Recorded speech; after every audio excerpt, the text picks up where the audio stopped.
Most of the castle halls were lined with tapestries and paintings.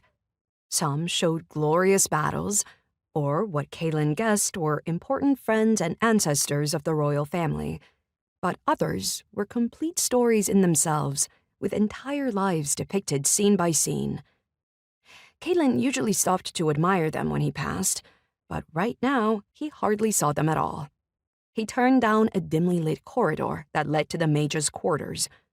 No point lingering in the hallway worrying. He'd find out soon enough how much trouble he was in, and would just try to say as little as possible about where he'd been and what he'd been doing. He'd leave Meg out of it entirely. Sarek probably wouldn't believe that he'd been talking with the princess anyway. Calen still hardly believed it himself. And if Sarek did believe it, Calen was afraid he'd decide it was improper for his apprentice to be interacting with royalty outside of duty's requirements and forbid him to see her again. Meg might be a bit pushy and condescending, and perhaps slightly intimidating, and okay, yes, she had nearly killed him, but she was also the first person he'd had a real conversation with in a long time. And she seemed to find him interesting enough to want to talk to him again tomorrow, to share a secret. He didn't want Sarek to take that away. It would be nice to make a friend.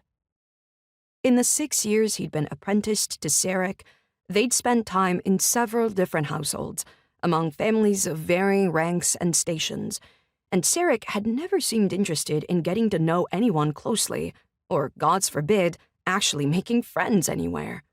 He kept to himself, focused on his craft, and seemed disdainful of other mages they'd encountered who mixed personal relationships with work situations.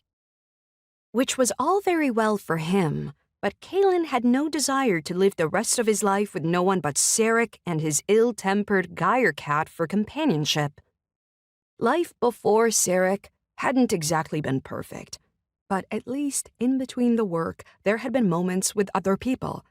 Feast days and shared errands with the other inn-workers, friendly patrons, and occasional kind words from the cooks or the stablemaster, gifts from the innkeeper's wife once a year on turning day.